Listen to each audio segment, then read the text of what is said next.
ဝစ်လဲတော်ရွှေပတ်ဆိုးတန်းထိုးလိုကြုံမဲခင်ခင်ထူအပိုင်း3ခရီးတော်တော်ရောက်လာတော့နတ်ပွဲလာလှဲတန်းကြီးတွေကိုဘယ်နေရာပဲကြည်ကြည်အားရစရာကောင်းလောက်အောင်လှမ်းမြင်ကြရပြီရှေ့တမျော့တခေါ်မှလဲလှဲတက်အောင်နောက်မျက်စိတစုံမှလဲလှဲတက်အောင်ရှေ့ကလှဲကုံသေးတွေကုံရောင်းသွားကြတာနှင်ပင်တူသည်ဖုံလုံးကြီးတွေလှဲတန်းတလျှောက်တလိမ့်လိမ့်တဖွာဖွာတက်နေသည့်ကြားမှာပွဲသိမ်းမင်းကိုကြိုးဆိုနှုတ်ဆက်ကြမည်သူများဘေးတစ်ဖက်တစ်ချက်ကျဲပြန့်သောစိုက်ခင်းကွင်းပြင်ကြီးထဲမှာဖုံတွေအုပ်လိုက်တင်းလိုက်ဖွဲ့နေတာမြင်တိုင်းလဲတန်းကြီးရှိနေမှာပဲလို့ခင်နှောင်းခံမှန်းလို့ရသည်အညာကြီးလက်မှမြင်နေကြဒီမြင်ကွင်းတွေကလွမ်းစရာကောင်းသလောက်ခင်နှောင်းအဖို့တော့ကြည်နူးစရာတွေကြီးဖုံထလဲတန်းကိုခင်နှောင်းခံစားလို့ရသည်နေအောင်ဆူဆူကလေးကြလာတော့လှဲပေါင်းမူကလေးတဲမှာခင်နှောင်းတို့ချွေးရီရောဖုံတွေရောလူးစားပြူပြီးနွားတွေကတော့စိုက်ခင်းကြားကလှဲလန်းမှာကုန်းကြရုံကြနဲ့ပန်းကြပုံမရသေးပါဒီထက်နေမြင့်လာလျင်တော့နေပူပူဖုံပူပူတွင်ခမများများပန်းကြရှာရောမည်ဒါကြောင့်လဲနွားတွေနေပူမမိခင်ရွာကစောစောထွက်ကြရခြင်းဖြစ်သည်တချို့ကလည်းတလဲချင်းတီးတန့်သွားကြသူတွေရှိသလိုစပိန်သမားတချို့ကိုလည်းမကြာခဏဆိုသလိုတွေ့ရသည်ဒီဘက်၄-၅နှစ်မှာတော့ဆိုင်ကယ်တွေကလည်းဆေးပင်ကသိန်းရိုးများလှဲလန်းချိုင်းခွက်များကိုဒိုးဝှိဖြတ်ကျော်ရင်းကိုကြီးကျော်ပွဲတော်ကင်းကိုအမြန်ခရီးနှင်ကြသည်လည်းရှိပါ၏ဖုံတွေမွန်းလိုက်တာဟာခလေကလိုက်ရတာမဟန်ပါဘူးနောက်ပြောင်းအောင်မှအမောင်လေးကလဲရှိမှမောင်ရသူဆိုတော့မှွန်လာပုံရသည်ပါဇက်ကပြောဆူဖြင့်နွားတွေကိုစုပ်တန်ရင်လှဲကိုလှဲတန်းကြီးထဲမှခွာကလမ်းပြီးဖယ်ဆင်းလိုက်သည်အမောင်လေးဒီလိုဆင်းလိုက်တော့နောက်လှဲတွေပါတွန့်ကုန်တော့သည်ဘာဖြစ်တာလဲကွာချစ်ခင်ဟေးကက်လျက်နောက်လှဲဆရာကိုကြီးကတခုခုဖြစ်သည်ထင်၍မေးခြင်းဖြစ်သည်ဒီလိုလှဲအုပ်နှင့်တွားရလာရသည်မှာလမ်းတွင်တစုံတရာအခက်အခဲအန်တရယ်ရှိလင်အောင်အချင်းချင်းဝိုင်းကြဝန်းကြကူညီနိုင်ကြတော့တွားရလာရတာကောင်းသည်တဦးကိုတဦးဖေးမှခေါ်ယူနိုင်ကြသည်ဖုံမွန်းလို့ကွနောက်ကလိုက်မလို့အမေဒေါ်သားကဖုံကြောက်ရသေးလို့ကွာမင်းနေဖုံကြောက်တာမဟုတ်ဘူးဟေ့ရှေ့လဲနောက်လဲကြားလိုက်ရတာမော်တော်ကြက်တက်ကြီးမှုလို့ကွကြော်မှသာကြော်စမ်းကိုကြီးကစေတနာဖြင့်ရမေးခြင်းကိုအမောင်လေးကငေါက်နေပြန်သေးသည်ခင်နှောင်းတို့နောက်မှပါလာသောလှင်းကားစီးကြော်တက်သွားတော့မှခင်နှောင်းတို့လှဲကလမ်းပေါ်အလိုက်တင်ပြန်တက်ရင်းနောက်မှဆက်လိုက်ကြသည်ဒီဘက်ပိုင်းရောက်လာတော့စေးကင်းတွေကပုံများလာသည်ဟိုတုန်းကဗမာစီးရွက်ကြီးခေါ်ကြသည်ပြည်တွင်းစေးအဆိုင်များတော်လဲဒီဘက်ပိုင်းမှာတော့ဗာဂျီးနီးယားစေးတွေကိုပို့ဆိုင်လာကြသည်ခင်နှောင်းတို့ရွာတွေကတော့ဗမာစီကလားစီဟုသာခေါ်ကြသည်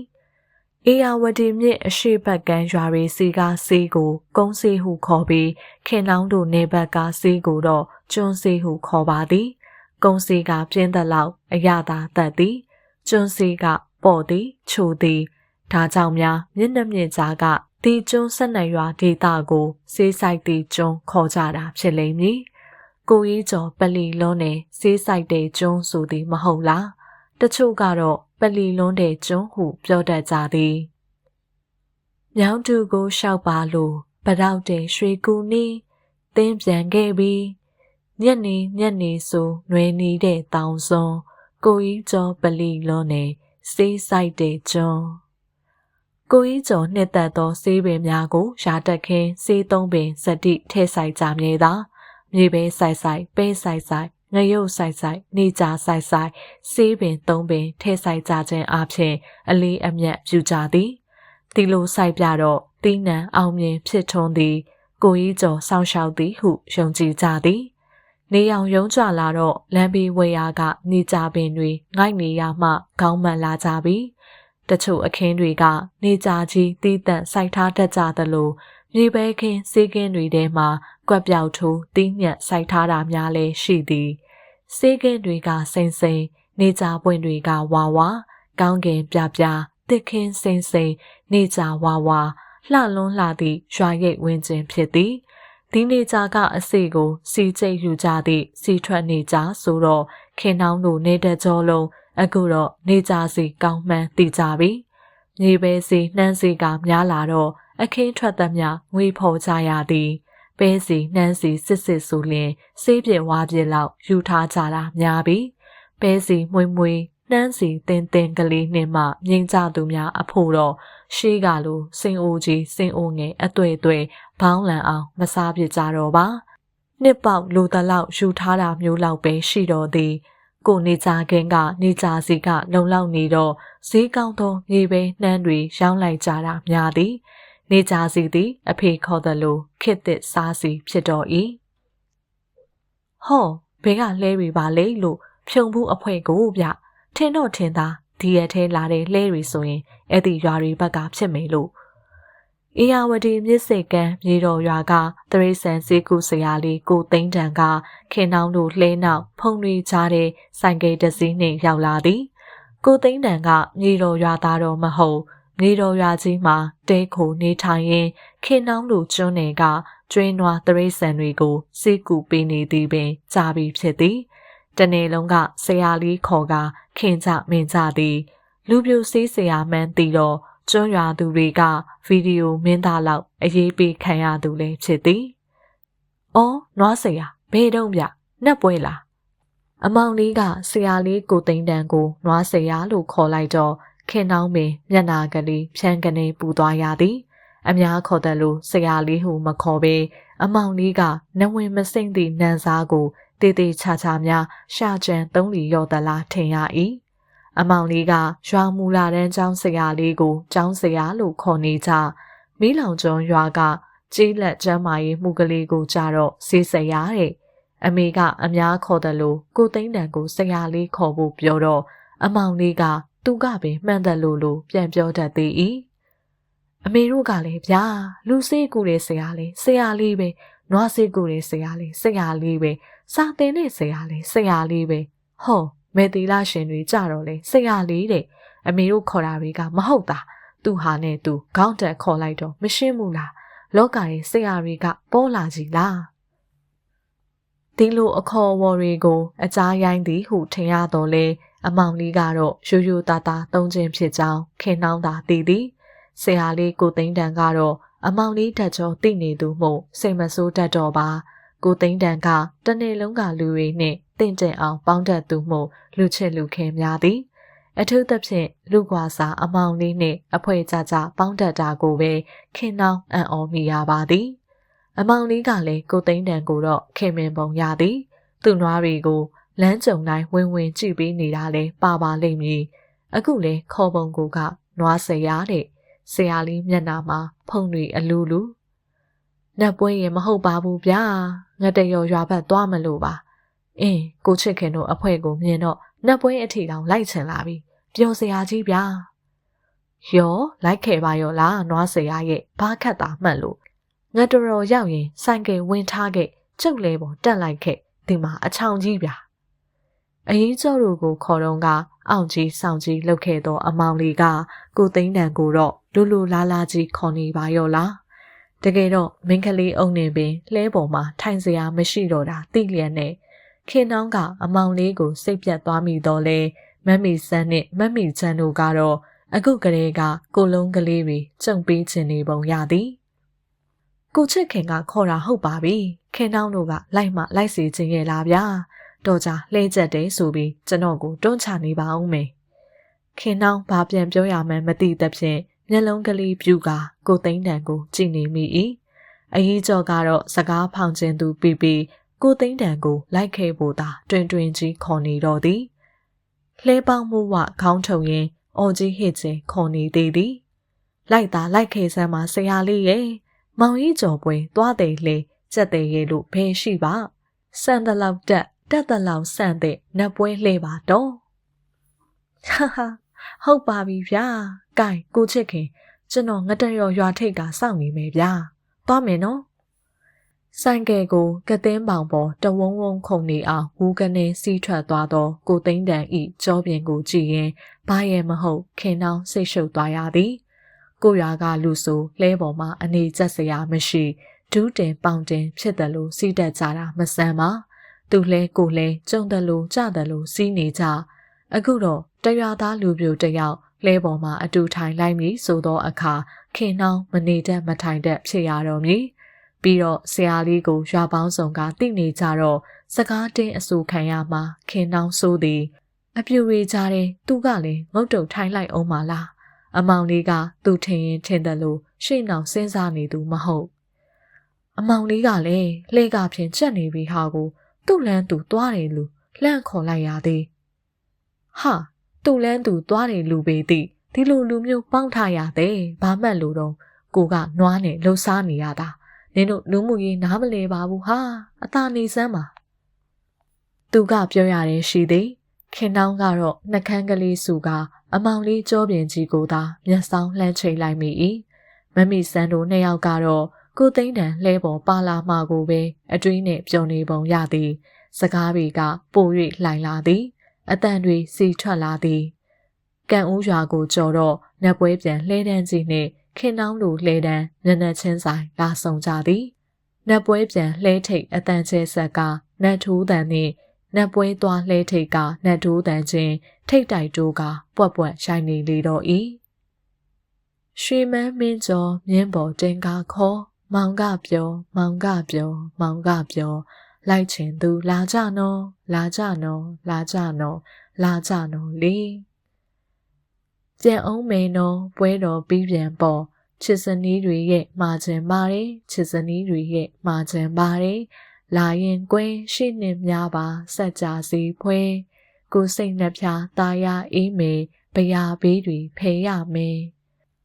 နတ်ပွဲပြန်လှဲပြီးပေါ်မှာနှစ်ပေါက်စာဝဲချမ်းလာကြသောကုံတွေကအပြည့်စင်အိုစင်ကွက်တွေဖြာလိတ်တွေတောင်ပလုံးစကောစကားတွေပေါတူးပေါက်ပြားတရွင်းတွေထဲသွားတွေပခုတ်ကူဆောင်းထုတ်ကြီးတွေခလေးကစားစရာအိုးစီလက်ကွင်းအိုးပုတ်ချိုးရုပ်တွေလှဲနေအပြည့်ပရိသပင်တီးလိုနေသည်ကျုပ်တို့လဲဝေကဝင်အပြည့်ပါတဲ့နောက်ဆုံးလို့မဖြစ်ဘူးဘေးကပ်ပေးရုံဆိုဖြစ်တယ်ခမည်းတော်ကကသိန်းယူခွမောင်းရမှာဖြစ်မလားတစ်ဖက်လဲတန်းထိတ်ကလှဲဦးစီကအော်ပြောတော့ကိုကြီးတာမောင်ကလှဲပေါ်မှဆင်းကြည့်သည်လှဲလန်းပြီးတစ်ဖက်တစ်ချက်ရှိစိုက်ခင်းတွေထဲမှာမြေပဲပင်တွေနေကြပင်တွေကတိုးမပေါက်အောင်ကောင်းလွန်လာသည်အခင်းကိုပြက်စီးအောင်မလုပ်ရဥပဒေထုတ်မှတ်ထားတော်လေခင်နှောင်းတို့ကျေးလန့်နေတောသူတောင်သားတိုင်းဒီစည်းကမ်းကိုတတ်နိုင်သမျှလိုက်နာကျင့်သုံးတတ်ကြသည်စိုက်ခင်းတခင်းဤတန်ဖိုးကိုရှင်းနှင့်အမျှခန်းစားနားလေကြမည်ဖြစ်သည်လဲပင်ရာချောင်းကြီးနှစ်ချောင်းကိုတစ်ချောင်းစီခွဲယူကြရမည်ဘေးကံမီလှဲကအသာရထား၍ရတော်လေရှောင်းမောင်းရမည်ခင်နှောင်းတို့လှဲဝေကတစ်ဖက်ရှိကသိန်းယူမြင့်မြင့်ကြီးပေါ်လဲပင်တစ်ဖက်နင်းတက်ခါစောင်းရှောင်ရမည်ဖြစ်သည်ဖြစ်တယ်ဖြစ်တယ်ကဲခမည်းတော်ဘေးကိုရတတ်သလောက်ကတ်ကြပြီရောဝင်ပါသောလှဲဝေကိုညှာရခြင်းသည်လည်းရက်ရွာကျင့်ဝင်အဖြစ်ဆွဲမှတ်ထားကြ၏ခင်နှောင်းတို့လှဲဝေတချမ်းဆောင်သွားတော့လူတွေပါပို့လို့ပလက်လန်ကုန်ကြသည်မောက်ခုံထိုးသူကထိုးဖြစ်ကုန်ကြသည်ဒါကိုပဲတဝါဝါတဟာဟာဖြင့်ပြုတ်ကြရခြင်းဖြစ်သည်ဒီကြားထဲရှောင်းရင်တင်းရင်ဟိုဘက်လဲဝေပေါ်ကဝဲချမ်းလာသောကုန်ပစ္စည်းစည်းနှုံကိုလှမ်းစုံစမ်းလိုက်ကြသည်၏ဟိုတုန်းကဆိုရင်အရေးကြော်ပြောတယ်လို့တစ်ဖွဲ့နှင့်တစ်ဖွဲ့မရှောင်စဒံအရှော့မပေးစဒံလှဲထောက်ထောက်ခါရွတ်ခဲ့ပြီးခဲ့တဲ့သူတို့တုန်းကလည်းပြောကြမှာပဲဒါသည်ပင်နတ်ပွဲသွားရသည့်ခရီးလန်းအရသာတစ်မျိုးဖြစ်တော်၏ကံဦးရွာကအနောက်ကိုဆွေဆောင်မောင်းလာတော့မကြခင်ရွာကျော်ရက်ကျော်နမေကျော်မိုးကွဲချောင်းနှင်ကြီးကခင်နှောင်းလိုလှဲတန်းကြီးကိုကန့်လန့်ဖြတ်စီးကြုံနေပြီခင်နှောင်းတို့လှဲရီဒီဘက်ကြောက်ထိန်မှာအတန်းလိုက်ရက်လိုက်ကြသည်ကိုကြီးတာမောင်ကလှဲဦးစီးပြီးလှဲထိန်မှမတက်ရရင်အနောက်လှဲတက်စီသို့လှဲ့၍အော်လေသည်ကဲဟေးကြောက်စင်းကြောက်တဲ့အရှိန်နဲ့မောင်းကြရမှာနော်တစည်းနဲ့တစည်းကပ်မလိုက်ကြနဲ့ခွာလိုက်ကြဟေးလှဲမကောင်းရင်လူတွေဆင်းခိုင်းမိုးကွဲကြောက်ကြီးကအစိမ့်နဲ့တလောက်အတက်မတ်ဆောင်လွန်လာသည်နွားမကောင်းလင်ဒါမှမဟုတ်လှဲမောင်းမကျွမ်းကျင်လင်ပြန်လည်ကြတတ်သည့်ကြောက်ခင်နှောင်းငယ်ငယ်ကတော့ဒီလောက်ဆောင်မနှံလာပါမိုးချောင်းရည်တွေနှစ်စဉ်တိုက်စားပြီး တကယ့်ကိုကြောက်နက်နက်ကြီးဖြစ်သွားခဲ့ပြီးလဲပေါ်တွင်ပါလာသောထမင်းအိုတောင်ဟင်းအိုတောင်မှအစာလဲပေါ်မှပါလာသည့်တောင်ပလုံးမှန်တမ်းများကိုလူတွေကခေါင်းရွက်ဖြင့်ကဲ့ယူကြရသည်လဲပေါ်တွင်လဲမောင်းသူတဦးသာလိုက်ရသည်လဲစင်းလဲတက်ပေါ်ပါစီရန်ထက်ကြောက်စင်းကြောက်တက်မှပါသမျှပစ္စည်းအကုန်ပြုတ်ကျတတ်သောကြောင့်ဖြစ်၏။ကိုင်းဟိဖေးသားကြီးချိတ်ထားလိုက်စမ်းကွာဒီတောင်ကိုမောင်ဖြူပါမယ်မြင့်မှုမှုလားတိုးဟအိုးဘာတဲ့တော့ဖြုံဘူးလေအာကမှန်လို့ကွာနွားချူတန်တလွင်တွင်လဲဆောင်တန်တကြောင်ကြောင်ဖြင့်နွားကြံစုံတို့ကိုခြေကုံနှင်၍ပြေးကြတော်သည်ခင်နှောင်းတို့တွေကဘေးမှနေ၍ညာတန်တွေဝိုင်းပေးကအော်စာဟစ်ကြနှင့်ကိုကြီးတာမောင်လဲကဘာထိတ်ကိုရှောက်သွားပေပြီလဲပြီးတစည်းပြီးတစည်းတက်နေကြသလိုလူတွေလဲတောင်းပလုံးတွေရွက်ဂုံးကြီးကိုအပြေမော့တက်ကြရသည်မှာပျော်စရာခင်နှောင်းတို့တော်သူတွေကတော့ဒီဂုံးရံလောက်တော့ခေါင်းပေါ်ကအချိန်30တောင်းဖြစ်ပါစေကဆုံပေါက်တက်နိုင်ကြသည်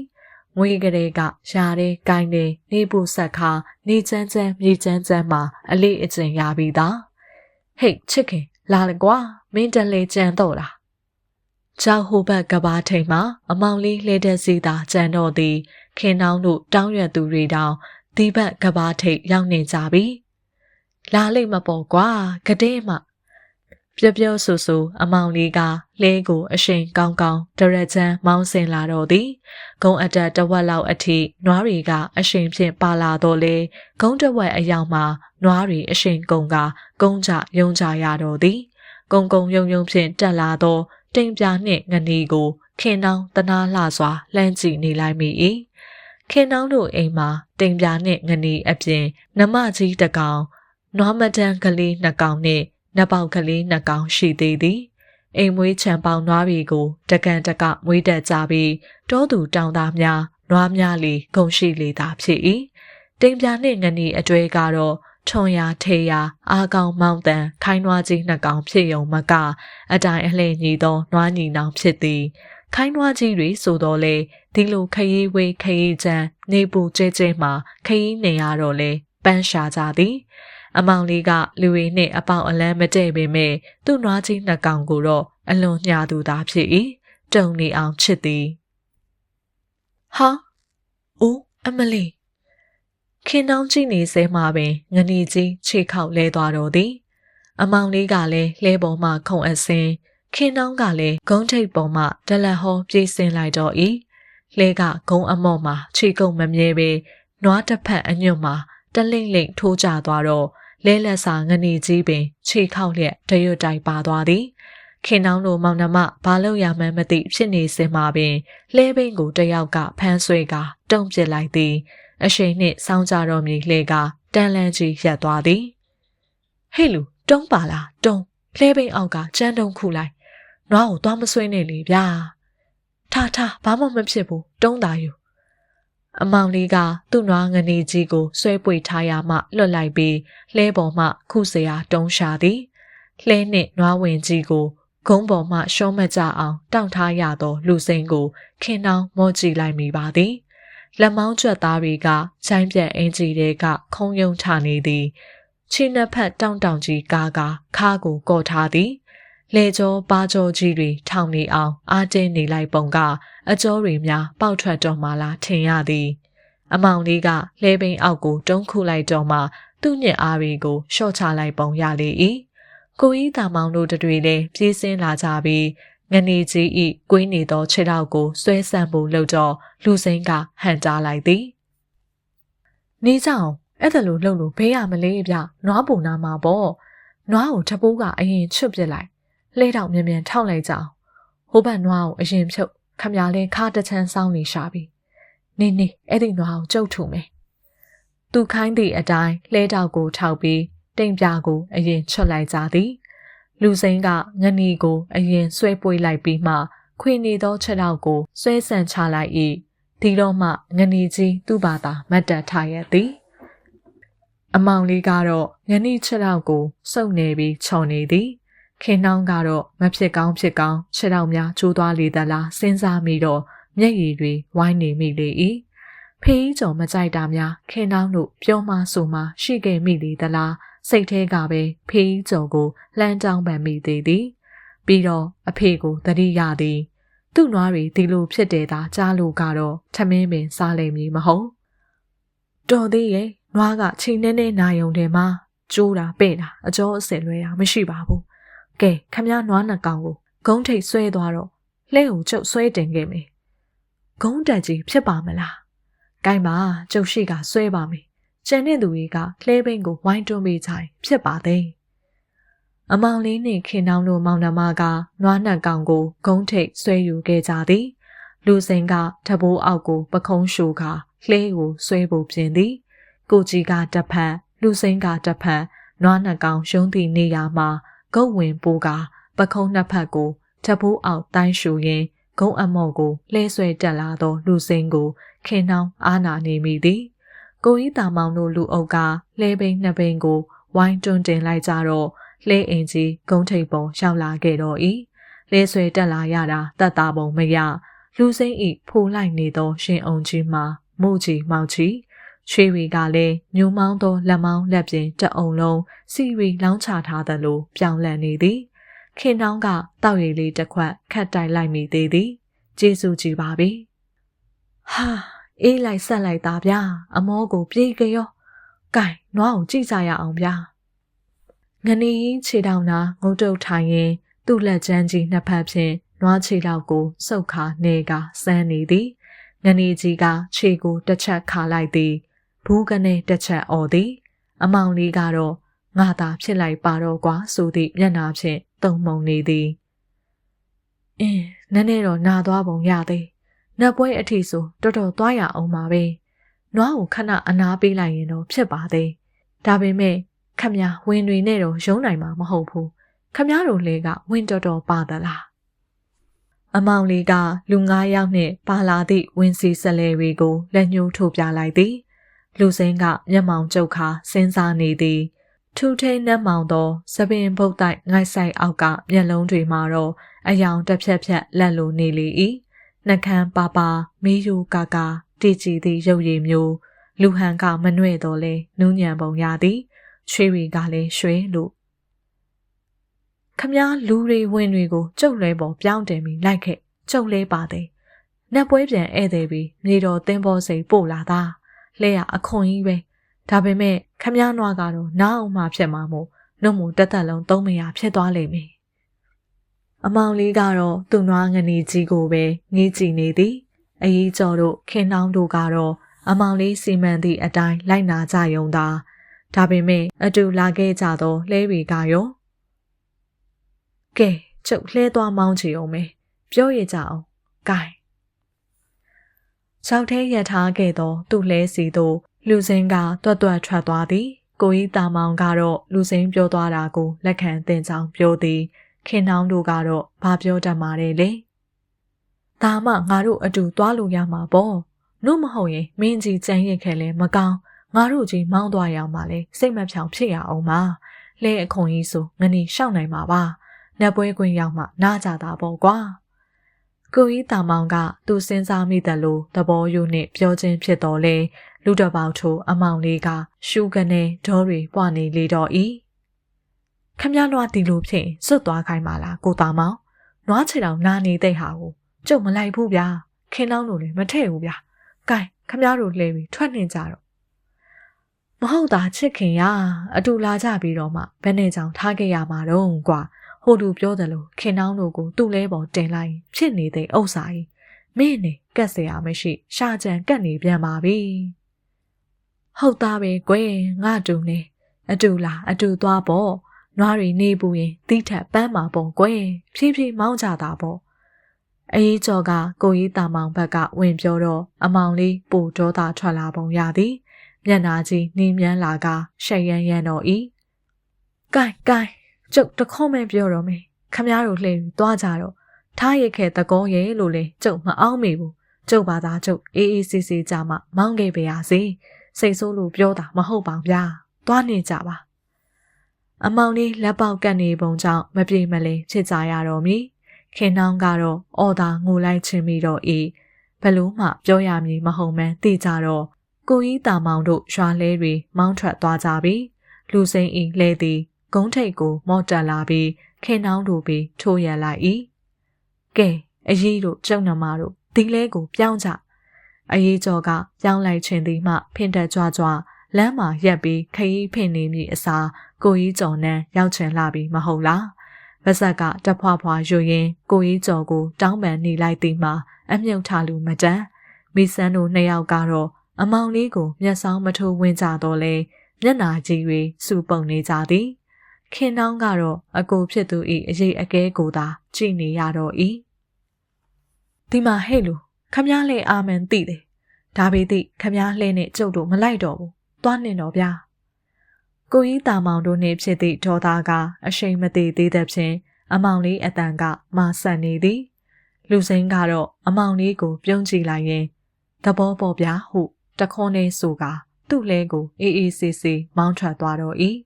ပေါင်းမိုးပင်မပါတော့သူ့လဲအခွန်ကြီးမှာနှီးကြောဖြာကြီးတစ်ချက်ပြန်ကြီးခင်းထားလိုက်လို့စီးလိုက်ခြင်းစရာ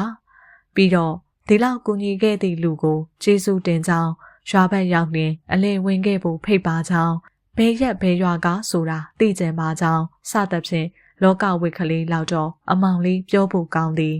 အခုတော့ဖျားပြီးညံဖြတ်ပြတ်တောင်လွန်သည်သို့တော့ခင်နှောင်းတို့ဘာတတ်နိုင်ပါလဲ